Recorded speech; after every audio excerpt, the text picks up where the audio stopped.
जय शिवराय, जय शंभूराजे. आज आपण चाललो आहोत पुण्याजवळील असलेल्या एक अत्यंत ऐतिहासिक आणि पवित्र ठिकाणी म्हणजेच तुळापूरला. तुळापूर जिथे छत्रपती संभाजी महाराजांची समाधी आहे. हे ते ठिकाण आहे जे धर्मवीर छत्रपती संभाजी महाराजांच्या बलिदानाशी जोडलेलं आहे. आणि सध्या बलिदान मास चालू असल्यामुळे इथे हजारो शिवभक्त येऊन महाराजांना अभिवादन करतात. म्हणून हा व्लॉग शेवटपर्यंत नक्की बघा.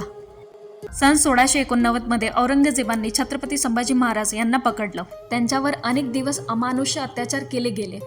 महाराजांना धर्म बदलण्याचा प्रस्ताव देण्यात आला, पण त्यांनी स्पष्ट शब्दात नकार दिला. त्यांनी स्वराज्य, धर्म आणि स्वाभिमान यासाठी मृत्यू पत्करला, पण कधीही झुकले नाहीत. इतक्या भयंकर यातना सहन करूनही त्यांनी आपल्या विचारांशी तडजोड केली नाही. हेच त्यांच्या महान बलिदानाचं खरं उदाहरण आहे. या ठिकाणी उभं राहिल्यावर जाणवतं की स्वराज्य आपल्याला सहज मिळाले नाही, त्यासाठी असंख्य वीरांनी आपलं आयुष्य दिलं आहे. महाराजांचं हे बलिदान प्रत्येक मराठी माणसासाठी प्रेरणा आहे, धैर्य, स्वाभिमान आणि देशभक्तीची. आज त्यांच्या समाधीपाशी येऊन मनापासून नमस्कार करते. छत्रपती संभाजी महाराज की जय. छत्रपती शिवाजी महाराज की जय. मुद्रा मानाचा मुद्रा. छत्रपती संभाजी महाराज की जय. ओम नमो पार्वती पते हर हर महादेव हर हर महादेव. जय शिवाजी. जय भवानी. इथे उभं राहिल्यावर खरंच अंगावर काटा येतो. इतक्या मोठ्या बलिदानामुळेच आज आपण स्वाभिमानाने जय भवानी, जय शिवाजी म्हणू शकतो. छत्रपती संभाजी महाराजांसोबत एक अत्यंत निष्ठावान व्यक्ती होते. त्यांचं नाव होतं कवी कलश. ते महाराजांचे जवळचे मित्र, कवी आणि सल्लागार होते. जेव्हा औरंगजेबाने संभाजी महाराजांना पकडलं, तेव्हा कवी कलश देखील त्यांच्यासोबतच होते. मुघलांनी त्यांनाही खूप छळ केला. त्यांनाही धर्म बदलण्यास सांगितलं, पण त्यांनीही महाराजांसोबत धर्म बदलण्यास नकार दिला. आणि त्यामुळेच महाराजांसोबत कवी कलशांनीही बलिदान दिलं. स्वराज्यासाठी दिलेलं त्यांचं हे बलिदान इतिहासात कायम लक्षात राहील. आधी पंढरीतल्या पांडुरंगाचे दर्शन आणि नंतर संगमेश्वराचे महादेवाचे दर्शन. कारण ह्याच पांडुरंगामुळे आज हिंदू धर्म अस्तित्वात आहे आणि आपले मंदिरंसुद्धा. संगमेश्वर मंदिर हे मंदिर खूप प्राचीन आणि पवित्र मंदिर आहे. हे मंदिर 3 नद्यांच्या संगमावर आहे, भीमा, इंद्रायणी आणि भामा. म्हणूनच या ठिकाणाला संगमेश्वर असं नाव पडलं, म्हणजे संगमावर असलेलं भगवान शिवचं मंदिर. या ठिकाणाला धार्मिक महत्त्व तर आहेच, पण ऐतिहासिक महत्त्वही खूप मोठं आहे. कारण याच परिसरात स्वराज्याचे दुसरे छत्रपती संभाजी महाराज यांनी स्वराज्यासाठी महान बलिदान दिलं. आज या पवित्र ठिकाणी येऊन भगवान शिवांचं दर्शन घेणं आणि महाराजांच्या स्मृतींना वंदन करणं हा खूप भावनिक अनुभव आहे. मंदिर आणि महाराजांच्या समाधीचे दर्शन घेतल्यानंतर मी आले आता पवित्र संगमावर, जिथे भीमा, इंद्रायणी आणि भामा या 3 नद्यांचा संगम आहे. पण हा संगम फक्त नद्यांचा नाही, हा आहे इतिहास, शौर्य आणि बलिदान यांचा संगम. याच भूमीवर स्वराज्याचे शूर राजा छत्रपती संभाजी महाराज यांनी स्वराज्यासाठी आपलं सर्वस्व अर्पण केलं. इतक्या अमानुष्य यातना सहन करूनही त्यांनी स्वराज्य आणि धर्म सोडला नाही. म्हणूनच आजही या संगमाच्या प्रत्येक लाटेत जणू महाराजांच्या शौर्याची कहाणी ऐकू येते. हा संगम आहे त्या महान बलिदानाचा साक्षीदार. म्हणूनच प्रत्येक मराठी माणूस इथे येऊन महाराजांच्या शौर्याला आणि बलिदानाला मनापासून वंदन करतो. आता मी आलेली आहे विष्णू महाबळेश्वर महादेव टेम्पल. हे तुळापूरमधील एक प्राचीन आणि पवित्र शिव मंदिर आहे. हे मंदिर भगवान महादेव यांना समर्पित आहे. मंदिराची वास्तू पारंपरिक शैलीत बांधलेली आहे आणि इथे खूप शांत आणि आध्यात्मिक वातावरण जाणवतं. तुळापूर हा परिसर धार्मिक आणि ऐतिहासिक दोन्ही कारणांनी महत्त्वाचा आहे. म्हणूनच इथे येणारे भाविक देवाचं दर्शन घेतात आणि या पवित्र भूमीला नमन करतात. इथे फक्त मंदिरं नाही, इथे श्रद्धा, इतिहास आणि शांततेचा सुंदर संगम आहे.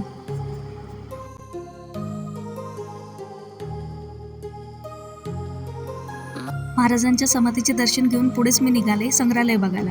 एका झाडावरच मला या संग्रहालयाचे पोस्टर दिसले, तर मला नक्कीच वाटलं की या संग्रहालयामध्ये आपण भेट द्यावी आणि अजून महाराजांना जाणून घ्यावा, महाराजांचा इतिहास जगून घ्यावा. म्हणून मी निघाले संग्रहालयासाठी. मी आता आले आहे तुळापूर संग्रहालय येथे, जे वाघ वस्ती तुळापूर भागात आहे आणि संभाजी महाराजांच्या समाधी तुळापूरपासून अगदी 2 मिनिटाच्या अंतरावर आहे.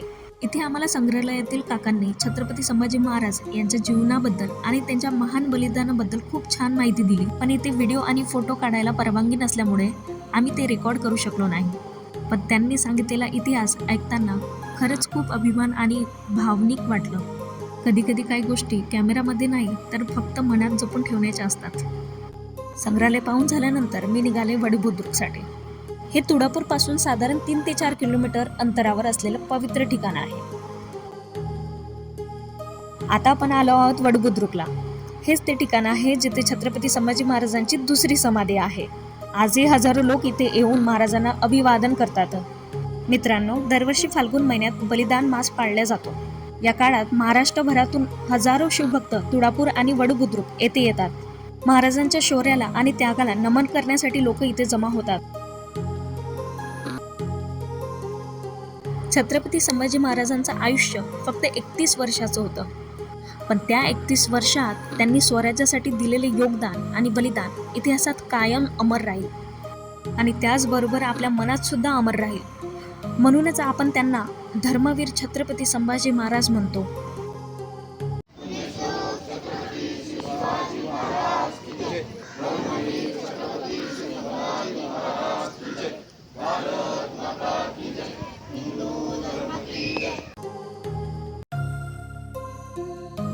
मी आता उभी आहे वडबुद्रुकच्या संग्रहालयामध्ये. इथे तुम्हाला स्वराज्याचे शूर राजा छत्रपती संभाजी महाराज यांची अनेक सुंदर आणि ऐतिहासिक चित्र पाहायला मिळतात. या पेंटिंगमधून महाराजांच्या जीवनातील वेगवेगळ्या घटना, त्यांचं शौर्य आणि त्यांचं महान बलिदान दाखवलेलं आहे. ही चित्र पाहताना असं वाटतं की जणू इतिहास आपल्या डोळ्यासमोर जिवंत झाला आहे. विशेष म्हणजे इथे जुन्या काळातील तलवारे, भाले आणि इतर शस्त्र देखील पाहायला मिळतात. ही शस्त्र पाहिली की मराठ्यांच्या पराक्रमाची जाणीव होते. या ठिकाणाला मराठी इतिहासात खूप मोठं स्थान आहे. आजही हजारो लोक इथे येऊन महाराजांच्या या वृंदावनाला नतमस्तक होतात. ही महाराजांची जुनी समाधी, ज्याला वृंदावन असे म्हटले जातं, ही स्वराज्याच्या बलिदानाची जिवंत साक्ष आहे. खूप लोकांना माहिती नसेल, महाराजांना मारल्यानंतर त्यांच्या मृतदेहाचे तुकडे करून नदीत टाकण्यात आले.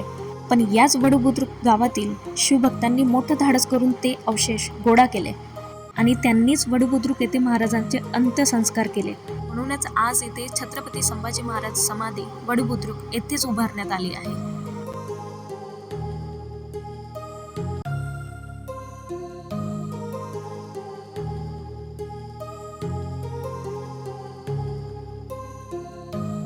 महाराजांच्या समाधीच्या बाजूला महाराजांचे विश्वासू कवी कलशांची समाधी आहे. तर मित्रांनो, हा होता तुळापूर आणि वडबुद्रुकचा इतिहास.